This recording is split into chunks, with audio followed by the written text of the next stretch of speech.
in the contest, and then suddenly, in the space of 20 minutes or so, they've battered themselves out of the contest.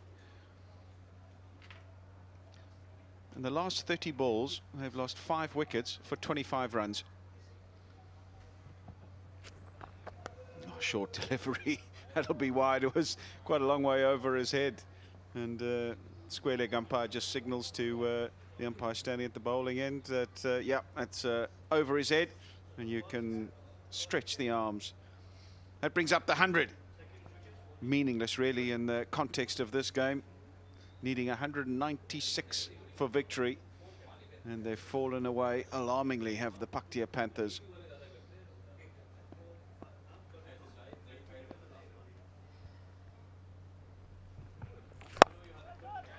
He goes for it, it's up in the air and in the gap. Oh, really well done, right to the end. The Balkh legends putting all the effort in the field. I thought it was enough in the gap to go for 4, but not so. Really, really good effort from Usman. He had to make a lot of ground running to his right-hand side. I thought as it bounced, oh, that's easy for, but he's managed to keep it in with a bit of athletic stuff. Great effort. Oh, that's over extra cover. Mid-off up in the circle. Should run away for 4. A few lusty blows at the end here. And Yamin Ahmedzai off the mark with a boundary. End of 15, 105 for 9.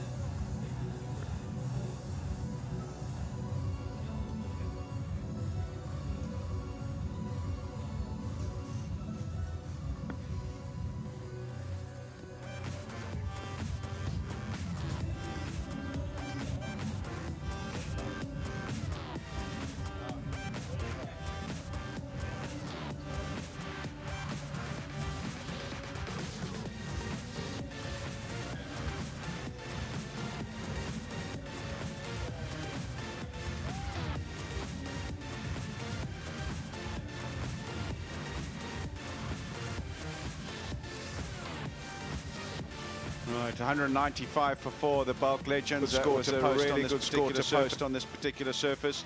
And the Paktia Panthers in reply, 105 for 9. They really have fallen away alarmingly. Gobaz, 33 of 22, but apart from him, nobody really troubling the scorers. Ravi Bopara, 3 for 17. Been a revelation here this evening. Slower ball straight away from Gulbuddin Naib. And happy just to hit it down the ground and canter through for 1. He did a really good job with ball in hand, did Udana. And I'm sure he didn't expect himself to come to the wicket with bat in hand in this particular circumstance. 1 for 19 into his 4th over. He's the joint highest wicket taker in the tournament, Gulbuddin Naib. He's done a tremendous job for the Balkh legends. Well, there's inquiry. Now then. The umpire's just going across to inquire whether it carried. I don't think he's in any doubt that there was an edge or a glove. So that's not the issue here. The issue is, did it carry? And the wicketkeeper was happy to move forward and claim the catch. So a consultation will take place, and will they go upstairs, or will the square leg umpire say, I've got a clear view of that and it's out? Well, they just deliberating as to whether it carried or not. I think they will go upstairs. And what will the soft signal be? I didn't see it. The back was turned. So I'm not sure what the soft signal was, whether they think it's out or not. But the replay hopefully is conclusive and will be able to tell us whether the ball is carried or not. So no issue with the edge behind. It's whether it carried or not. And that's just the first protocol. Make sure that the front foot's behind the line. No problems there. So it is a legal delivery. Here it is. So there's the glove. That's not the issue. It's whether it carried or not. Oh, yeah, I think that's carried easily. And the square leg umpire should have had a clear sight to that, surely. That's gone straight in the gloves. There's no issues there whatsoever.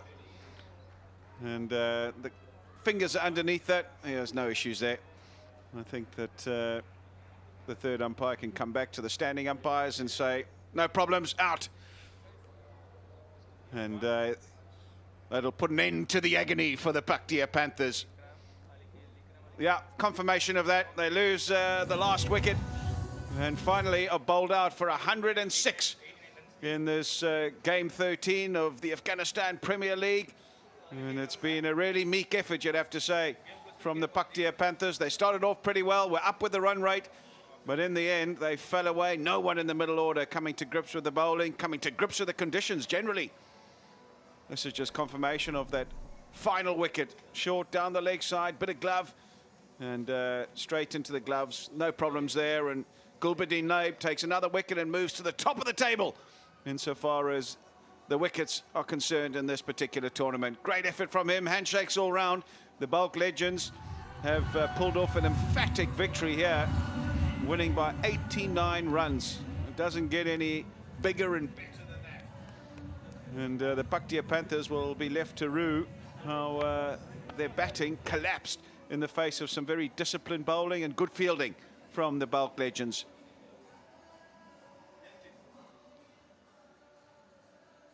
$195 for 4 they posted in their 20 overs. Ryan Tenduskarter was outstanding, and it was always going to be a tough ask. Really was, particularly on this surface. They needed to get off to a fast start. They needed wickets ahead. They needed a few batsmen to stand up, and unfortunately nothing happened for the Paktia Panthers. Shahzad and Gurbaz got them off to a decent start, but both perished in the quest for quick runs. Delport as well went for 7, and Sharafuddin 14 or 15, but have a look at that middle order. Raza, McLeod, Samiullah, nobody really troubling the scorers, and wickets fell at regular intervals, and in the end they perished for a paltry 106. Wickets all round really, none up front for Nabi. He was expensive, really expensive. Got clattered around in the beginning by Mohammad Shahzad in particular, but 2 for Aftab Alam was really good, and 3 for Ravi Bopara, 3 for 17. Radio, I think he's downstairs there as well with Brian Murgatroyd. Yes, I have got Ravi with me. Congratulations, Ravi. That's just about the perfect performance from your team today, I'd say, isn't it? Yeah, it's the ideal performance. To win by 90 runs here on such a small ground, it's a good achievement, good for our run rate as well. So it's nice that we're sitting on top of the table. And you're the king of Sharjah with the ball, aren't you? I seem to remember a couple of years ago, 6 for 16 here in the Pakistan Super League. Now another 3 wickets here today. In the last game you were very effective too. What is it that you like about bowling at this ground? Oh, I wouldn't say I'm the king of Sharjah, because I've bowled here before where it's been impossible to bowl. I think sometimes, especially at Sharjah, you can get an idea by just looking at the wicket, what sort of lengths to bowl.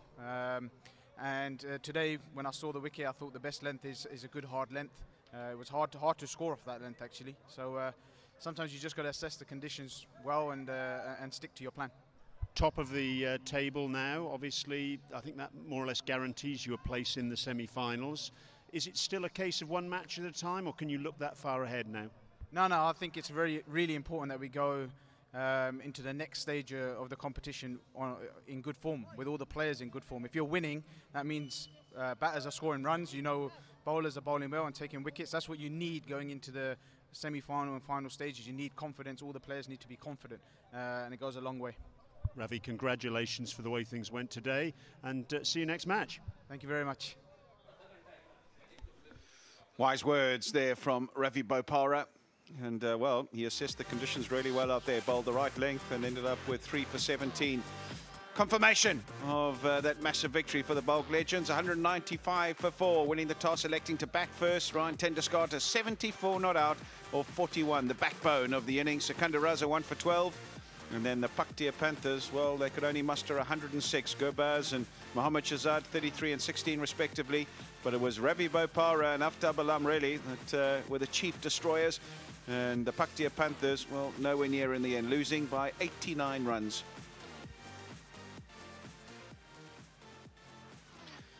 The Balkh legends firmly on top. They've got 8 points, net run rate, positive net run rate of 1.01. And Kabul and Paktia Panthers on 6 apiece in second and third. The Nangarhar Leopards on 4, and the Kandahar Knights, well, they're yet to get off the mark and really need a victory very shortly to keep their hopes alive.